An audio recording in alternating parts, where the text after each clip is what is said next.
Hi everyone, ಈ ಅಣ್ಣ ಯಾಕಪ್ಪ ಈ ತರ ಹಾರ್ತಾ ಇದ್ದಾನೆ ಅಂತ ಗೊತ್ತಾಗ್ಬೇಕು ಅಂದ್ರೆ ನನ್ನ ವಿಡಿಯೋ ನೋಡಿ ಗೊತ್ತಾಗತ್ತೆ. ಏನಂತಂದ್ರೆ ನಾವು ಬೀಚ್ ಮುಗಿಸ್ಕೊಂಡು ಎಲ್ಲ ಮಾತಾಡ್ಕೊಂಡು ಹೋಗ್ತಾ ಇದ್ವಿ. ಅವಾಗ ಊಟ ಮಾಡಿದ್ವಿ. ಅವಾಗ ನಮಗೆ ಫ್ಲಾಶ್ ಆಯ್ತು ನಮ್ಮ ಹತ್ರ ನೀರಿಲ್ಲ ಅಂತ. ನೀರ್ ಬಾಟಲ್ ತರಬೇಕಂದ್ರೆ ಸುತ್ತಾಕೊಂಡು ಹೋಗೋ ಬದಲು ಈ ತರ ಹಾರ್ಕೊಂಡು ಹೋದ್ರೆ ಹತ್ರ ಆಗುತ್ತೆ ಅಂದ್ಬಿಟ್ಟು ಹಾರ್ಕೊಂಡು ಹೋಗ್ತಾ ಇದ್ರು. ಗಾಡಿ ಬೀಗ ಸಿಕ್ಕಿ ನಮ್ ಗಾಡಿ ಬಂದತಿ. ನಾವು ಊಟ ಮಾಡ್ಕೊಂಡು ಈಗ ವಾಪಸ್ ಎಲ್ಲೇ ಹೊಂಟವಿ, ಎಲ್ಲಿ ಹೊಂಟವೇ ಗೊತ್ತಿಲ್ಲ.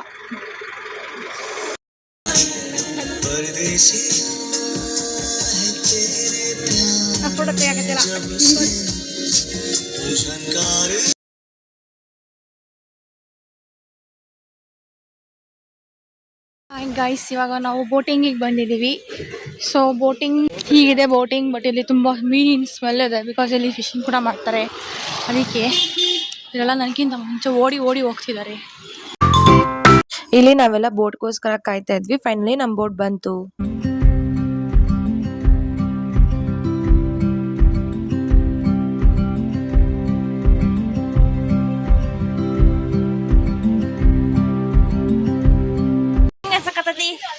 ಸೂಪರ್.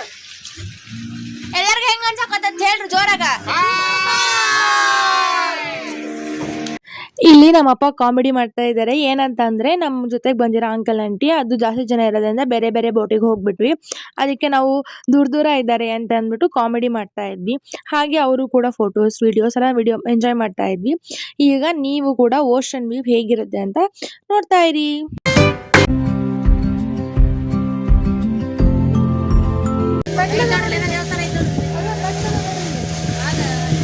ಎಲ್ಲದವ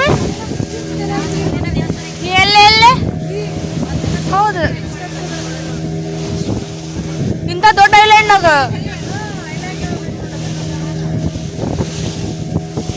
ಇಲ್ಲಿ ನಮ್ಮಮ್ಮ ಅಲ್ಲಿ ಮೆಟ್ಲಿದಾವೆ. ಇಂಥ ದೊಡ್ಡ ಐಲ್ಯಾಂಡ್ ಅಲ್ಲಿ ಮೆಟ್ಲು ಮಾಡಿದ್ದಾರೆ ಅಂತ ಅನ್ಕೊಂಡ್ವಿ. ಆದ್ರೆ ನಮ್ಗಿನ್ನೂ ಒಂದು ಕಾಣಿಸಿರ್ಲಿಲ್ಲ. ಅದೇನಪ್ಪ ಅಂದ್ರೆ ಇಷ್ಟು ದೊಡ್ಡ ಮ್ಯಾನ್ಷನೇ ಮಾಡಿದ್ದಾರೆ ಅವ್ರ ಐಲ್ಯಾಂಡ್ ಅಲ್ಲಿ. ಇದು ಯಾರ್ದು ಹೇಗೆ ಅಂತಲ್ಲ ನಮ್ಮಪ್ಪ ಫಿಶ್ ಮ್ಯಾನ್ ಬಂದಿದ್ರಲ್ಲ ಅವ್ರ ಹತ್ರನೇ ಕೇಳ್ಕೊಂತ ಇದ್ರು. ಅದೇನಪ್ಪ ಅಂದ್ರೆ ದೊಡ್ಡ ಮ್ಯಾನ್ಷನ್ ಅಂತ. ಇದ್ರ ಬಗ್ಗೆ ಎಲ್ಲ ಅವರು ಸ್ಟಾರ್ಟಿಂಗ್ ಅಲ್ಲೇ ಹಾಕಿದ್ದಾರೆ. ಬಟ್ ನಾವು ಆ ಬೋರ್ಡ್ ನ ಅಬ್ಸರ್ವ್ ಮಾಡಿರ್ಲಿಲ್ಲ. ಆಮೇಲೆ ಹೋದ್ಮೇಲೆ ನೋಡಿದ್ವಿ, ಅದು ಅಬ್ಸರ್ವ್ ಮಾಡಿದ್ವಿ. ಅದಾದ್ಮೇಲೆ ಇದು ಜೇಲ್ ಅಂತೆ. ಈ ಜೇಲ್ ತುಂಬಾ ಟ್ರಿಕ್ಕಿ ಆಗಿದೆ. ಅಕಸ್ಮಾತ್ ತಪ್ಪಿಸ್ಕೊಂಡ್ರೆ ಸಮುದ್ರದಲ್ಲೇ ಸತ್ತೋಗ್ಬಿಡ್ಬೇಕು ಕೈದಿ, ಆ ತರ ಇದೆ.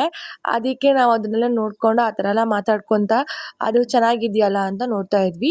ಅದೇ ಟೈಮ್ಗೆ ಡಾಲ್ಫಿನ್ ಕಾಣಿಸುತ್ತೆ ಅಂತ ಹೇಳಿದ್ರು. ಸೊ ನಾವು ಡಾಲ್ಫಿನ್ ಕಾಣಿಸುತ್ತೋ ಇಲ್ವೋ ಅಂತ ಅನ್ಕೊಂಡು ನಾನು ಫೋನ್ ಆನ್ ಮಾಡಿದ್ದೆ.